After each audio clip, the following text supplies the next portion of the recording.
போரில் நடந்த நிகழ்ச்சிகள் அனைத்தையும் அரவான் கண்டுகளித்தான்.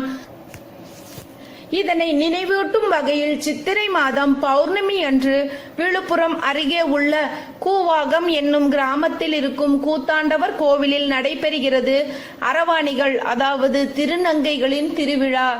இந்த விழாவையொட்டி ஒரு வாரத்திற்கு முன்பே தமிழகம் மட்டுமன்றி இந்தியாவில் வாழும் அரவாணிகள் பலரும் கூத்தாண்டவர் கோவிலை நோக்கி வருவது வழக்கம். பாரத போரில் களப்பலியான அரவான் தான் தங்கள் கணவன் என்றும் களப்பலிக்கு முன்பு அழகான பெண்ணாக மாறிய கண்ணனின் வாரிசுகள் தாங்கள் என்றும் அவர்கள் நம்புகிறார்கள். பௌர்ணமிக்கு முதல் நாள் கூத்தாண்டவர் சந்நிதியின் முன் மணப்பெண் போல் ஒவ்வொரு திருநங்கையும் அலங்கரித்து நிற்க அந்த கோவில் பூசாரி ஒவ்வொருவருக்கும் அரவான் சார்பாக தாலி கட்டுவார். அன்றிரவு ஆட்டம் பாட்டம் கொண்டாட்டமாக திருவிழா நடைபெறும். மறுநாள் காலை